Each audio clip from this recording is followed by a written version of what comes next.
Welcome to Knowledge and Info YouTube channel. இந்த வீடியோல நம்ம என்ன பார்க்க போறோம்னா section 43 BH of income tax act அப்படின்னு ஒரு செக்ஷன் வந்து இன்ட்ரோடியூஸ் பண்ணியிருக்காங்க. இது எதுக்காகன்னு பார்த்தீங்கன்னா MSMEல ரிஜிஸ்டர் பண்ண சப்ளையருக்கு பேமெண்ட் பண்ணும்போது இந்த செக்ஷன் வந்து அப்ளிகபிள் ஆகுது. ஸோ இதுக்கான டீடைல் வீடியோ தான் இந்த வீடியோ போகிறதுக்கு முன்னாடி உங்களுக்கு ரெக்வஸ்ட் பண்ணுறேன், என்னோட யூடியூப் சேனலை சப்ஸ்கிரைப் பண்ணிக்கோங்க. அதே மாதிரி பெல் ஐக்கானையும் ப்ரெஸ் பண்ணிக்கோங்க. ஸோ தட் என்னோட ஃபியூச்சர்ஸ் வீடியோஸ் வந்து உங்களுக்கு நோட்டிஃபிகேஷனில் வரும். இந்த section 43 BH of income tax act எதுக்குன்னா, நீங்க ஒரு சப்ளையர் கிட்ட பர்ச்சேஸ் பண்றீங்க, குட்ஸோ இல்ல சர்வீஸோ ரிசீவ் பண்றீங்கன்னா அந்த பர்டிகுலர் சப்ளையர் வந்து MSMEல ரிஜிஸ்டர் பண்ணியிருக்காங்கன்னா அவங்கக்கிட்ட நீங்க டைம்லி பேமெண்ட் பண்ணணும். அப்படி பேமெண்ட் பண்ணலன்னா இந்த செக்ஷன் வந்து உங்களுக்கு அப்ளிகபிள் ஆகும். ஃபர்ஸ்ட் இந்த செக்ஷன் என்னன்றது பார்ப்போம். Section 43 BH of income tax act என்னன்னு பார்த்தீங்கன்னா, இந்த செக்ஷன் படி என்னன்னு பார்த்தீங்கன்னா இந்த செக்ஷன் என்னன்னு பாத்தீங்கன்னா, நீங்க MSMEல ரிஜிஸ்டர் பண்ண சப்ளையர் கிட்ட இருந்து குட்ஸோ இல்ல சர்வீஸோ ரிசீவ் பண்ணிருக்கீங்கன்னா ஒரு பர்டிகுலர் பீரியட் ஆஃப் டைம்குள்ள உங்களுக்கு நீங்க பேமெண்ட் பண்ணிருக்கணும். அப்படி பேமெண்ட் பண்ணலன்னா இந்த செக்ஷன் படி உங்களுக்கு பெனல்டி, அதாவது இன்ட்ரெஸ்ட் வந்து பே பண்ண வேண்டியிருக்கும். ஃபர்ஸ்ட் நம்ம இந்த செக்ஷன்ல என்ன சொல்லியிருக்காங்கன்றத ஃபர்ஸ்ட் நம்ம பார்த்தோம். பாத்தீங்கன்னா applicability of class H of section 43B. This clause is applicable when the enterprises is buying goods or taking service from enterprise which has registered under MSME Act 2006. So நீங்க வாங்குற supplier குட்ஸா இருக்கலாம் இல்ல சர்வீஸா இருக்கலாம். அந்த supplier வந்து MSMEல register பண்ணியிருக்காங்கன்னா நீங்க அவங்களுக்கு அந்த பர்டிகுலர் டைம் ஆஃப் பீரியட்லயே நீங்க பேமெண்ட் பண்ணிருக்கணும். அப்படி பேமெண்ட் பண்ணலன்னா இந்த 43 BH வந்து அப்ளிகபிள் ஆகும். ஸோ எதெல்லாம் நீங்க மைக்ரோ என்டர்பிரைஸ்ல வரும்னு பாத்தீங்கன்னா, in order to register under MSME act எதெல்லாம் வரும்னு பாத்தீங்கன்னா, investment in plant and machinery should not exceed 1 crore. அந்த பர்டிகுலர் சப்ளையர் வந்து பிளான்ட் அண்ட் மெஷினரியில 1 கோடி மேல இன்வெஸ்ட் பண்ணிருக்க கூடாது. அதே மாதிரி அவங்களோட டேர்ன் ஓவர் வந்து 5 கோடிக்கு மேல இருக்கக்கூடாது. அவங்கலாம் வந்து மைக்ரோ என்டர்பிரைசஸ்ல வருவாங்க. நார்மலா MSME ரிஜிஸ்டர் பண்ணாலே உங்களுக்கு அதுல எந்த செக்ஷன்ல நம்ம ரிஜிஸ்டர் பண்ணிருக்கோம் காட்டும். அதாவது எந்த என்டர்பிரைசஸ்ல மைக்ரோவா இல்ல ஸ்மால் என்டர்பிரைசஸான்னு உங்களுக்கு காட்டும். ஸோ நீங்க ஒரு பர்டிகுலர் சப்ளையர், நீங்க உங்ககிட்ட இருக்க சப்ளையர்ஸ்ல யாரெல்லாம் MSMEல ரிஜிஸ்டர் பண்ணிருக்காங்கன்னு ஃபர்ஸ்ட் நீங்க தெரிஞ்சுக்கணும். இப்படி MSMEல ரிஜிஸ்டர் பண்ணிருக்காங்கன்னா அவங்க மைக்ரோ பிளஸ் ஸ்மால் என்டர்பிரைஸ்க்குள்ள வராங்கன்னா அவங்களுக்கு டைம்லி அந்த பர்டிகுலர் பீரியட் ஆஃப் டைம்குள்ள நம்ம பேமெண்ட் பண்ணணும். பேமெண்ட் பண்ணலன்னா இந்த 43 BH வந்து நம்மளுக்கு அப்ளிகேட் ஆகும். எவ்வளவு நாள் என்னன்றதை நம்ம கீழே பார்க்கலாம். ஃபர்ஸ்ட் பாத்தீங்கன்னா மைக்ரோ என்டர்பிரைசஸ்னா நீங்க 1 கோடிக்கு மேல, மைக்ரோ என்டர்பிரைஸ்னா 1 கோடிக்கு மேல அவங்க பிளான்ட் அண்ட் மிஷினரி இன்வெஸ்ட் பண்ணிருக்க கூடாது. அதே மாதிரி அவங்களோட டேர்ன் ஓவர் வந்து 5 கோடிக்கு மேல இருக்கக்கூடாது. அவங்களாம் மைக்ரோல வருவாங்க.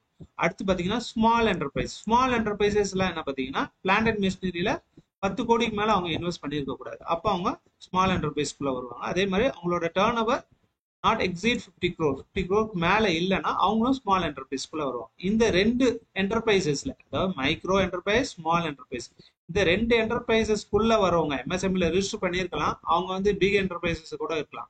பட் ஆனா யாரெல்லாம் ஸ்மால் என்டர்பிரைஸ் பிளஸ் மைக்ரோ என்டர்பிரைசஸ்க்குள்ள வராங்களோ அந்த பர்டிகுலர் MSME ரிஜிஸ்டர் சப்ளையர் கிட்ட நீங்க குட்ஸ் வாங்கியிருந்தீங்கன்னா இந்த ஃபாலோயிங் கண்டிஷன் வந்து அப்ளிகபிள் ஆகும். என்னன்னு பாத்தீங்கன்னா, enterprise need to pay micro and small supplier within 15 or 45 days.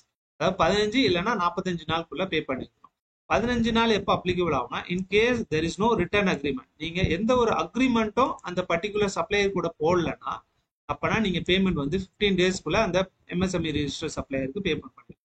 இல்ல நீங்க அக்ரிமெண்ட் போட்டிருக்கீங்கன்னா, if there is a written agreement, payment shall be made as per time mentioned in agreement or the agreement can be maximum of 45 days. Suppose நீங்க ஒரு agreement போட்டிருக்கீங்க, maybe அது 30 டேஸா கூட இருக்கலாம். அப்பனா நீங்க அந்த பர்டிகுலர் 30 டேஸ்க்குள்ள நீங்க அந்த பர்டிகுலர் சப்ளையர் MSME சப்ளையருக்கு நீங்க பேமெண்ட் பண்ணிருக்கணும். இல்லைன்னா ஒரு 45 டேஸ், மேக்ஸிமம் 45 டேஸ் வரைக்கும் நீங்க டைம் எடுத்துக்கலாம் அந்த பர்டிகுலர் சப்ளையருக்கு நீங்க பேமெண்ட் பண்றது. MSME ரிஜிஸ்டர்ல பண்ணிருக்க பர்டிகுலர் சப்ளையருக்கு நீங்க 45 டேஸ் எடுத்துக்கலாம். அதாவது எனி ரிட்டர்ன் அக்ரிமெண்ட் இல்லைன்னா 15 டேஸ்க்குள்ள அந்த MSME சப்ளையருக்கு நீங்க பேமெண்ட் பண்ணணும். இல்லைன்னா 45 டேஸ், நீங்க ரிட்டர்ன் அக்ரிமெண்ட் போட்டிருக்கீங்கன்னா மேக்ஸிமம் டைம் லிமிட் வந்து 45 டேஸ். இந்த டைம்குள்ள அந்த பர்டிகுலர் MSME ரிஜிஸ்டர் சப்ளையருக்கு, அதாவது small enterprise or micro enterprise register பண்ண சப்ளையர் கிட்ட வாங்கின சப்ளையருக்கு நீங்க பேமெண்ட் பண்ணலன்னா அந்த expense not included even purchase as well. அந்த பர்டிகுலர் எக்ஸ்பென்ஸ் வந்து டிஸ்அலோட் ஆகிடும் இன்கம் டேக்ஸில். நல்லா தெரிஞ்சுக்கோங்க, இன்கம் டேக்ஸில் அது வந்து டிஸ்அலோட் ஆகிடும். இதை வந்து நம்ம ஒரு எக்ஸாம்பிளோட பார்க்கலாம். பார்த்தீங்கன்னா, for example, A sold the goods to B on 1st of July 2023. A is the micro enterprise. A வந்து மைக்ரோ என்டர்பிரைஸா MSME ரெஜிஸ்டர் பண்ணிருக்காங்க. B has to make a payment. B has made a payment to A on 1st February 2024. அதாவது ஜூலைல வாங்கிட்டு பிப்ரவரி 2024ல தான் கொடுத்துருக்காங்க. So 45 days, more than 45 days. B has made payment to A before 31st March but after 45 days. இதுல ஒரு விஷயம் நம்ம தெரிஞ்சுக்கணும். அதாவது நீங்க பர்டிகுலர் ஃபினான்ஷியல், அதாவது 23-24 ஃபினான்ஷியலுக்குள்ள வாங்கின மெட்டீரியல் ஆர் சர்வீஸுக்கு நீங்க அந்த பர்டிகுலர் ஃபினான்ஷியல் இயருக்குள்ளேயே பேமெண்ட் பண்ணிட்டீங்கன்னா, ஆஃப்டர் 45 டேஸா இருக்கலாம், பட் ஆனா அந்த பர்டிகுலர் ஃபினான்ஷியல் இயர்லயே பண்ணிட்டீங்கன்னா அந்த எக்ஸ்பென்ஸ் வந்து அலோவ் பண்ணுவாங்க. ஆனா with interest 3 times of bank interest. அதாவது as per RBI notify interest ரேட்ல 3 times நீங்க அந்த பர்டிகுலர் சப்ளையருக்கு நீங்க இன்ட்ரெஸ்டா பே பண்ணுங்க.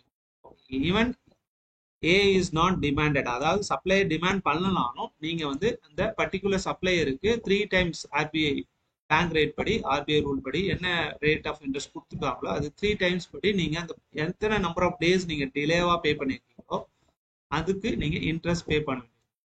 ஈவன் அதுல முக்கியமானது என்ன பண்ணீங்கன்னா, நீங்க பே பண்ற அந்த இன்ட்ரெஸ்ட் எக்ஸ்பென்ஸும் disallowed as in income tax return. Income tax returnல நீங்க பே பண்ற அந்த இன்ட்ரெஸ்டும் டிஸ்அலோட் பண்ணிக்கலாம்.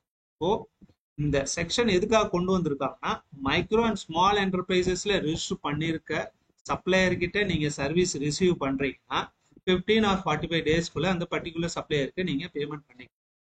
இப்படி பேமெண்ட் பண்ணலன்னா உங்களுக்கு இன்ட்ரெஸ்ட் அப்ளிகபிள் ஆகும்.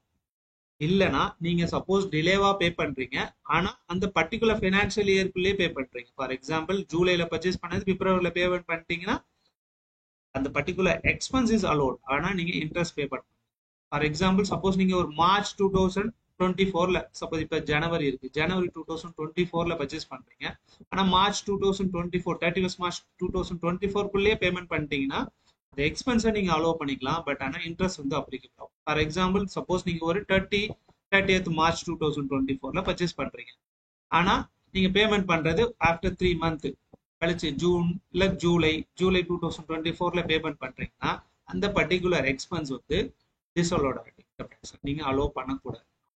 இல்லைன்னா என்ன ஆயிடும்னா அந்த பர்டிகுலர் பர்ச்சேஸ் எக்ஸ்பென்ஸ் வந்து டிஸ்அலோட் ஆகி உங்களுக்கு அந்த பர்டிகுலர் எக்ஸ்பென்ஸ் வந்து ப்ராஃபிட்ல ஆட் ஆகிடும். ஸோ நீங்க அதை கேர்ஃபுல்லா இருக்கும். நீங்க மார்ச்ல பர்ச்சேஸ் பண்ணிருக்கீங்கன்னா மார்ச் எண்ட்ல நம்ம பர்ச்சேஸ் பண்ணுவோம், அதை வந்து இந்த 45 டேஸ்க்குள்ள நம்ம பேமெண்ட் பண்ணியிருந்தோம்னா பர்டிகுலர் MSME சப்ளையர்ல இருந்து வாங்கின மெட்டீரியலுக்கு 45 டேஸ்க்குள்ள இல்லைன்னா 15 டேஸ்க்குள்ள, அந்த நோ அக்ரிமெண்ட்னா 15 டேஸ்க்குள்ள நம்ம பேமெண்ட் பண்ணியிருந்தோம்னா அந்த பர்டிகுலர் பர்ச்சேஸை வந்து நம்ம எக்ஸ்பென்ஸ்ல எடுத்துக்கலாம். இல்லைன்னா எடுத்துக்க கூடாது.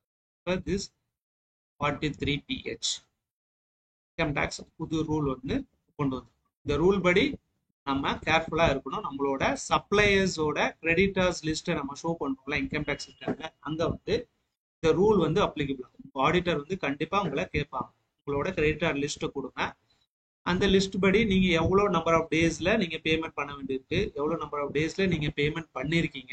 ஸோ இந்த இதெல்லாம் வந்து பார்ப்பாங்க. அதுபடி பார்த்து தான் உங்களுக்கு இந்த எக்ஸ்பென்ஸ் அலோவபிளா இல்லை டிஸ்அலோவபிளான்றது உங்களுக்கு கால்குலேட் பண்ணி தான் உங்களோட நெட் ப்ராஃபிட்டை கால்குலேட் பண்ணுவோம்.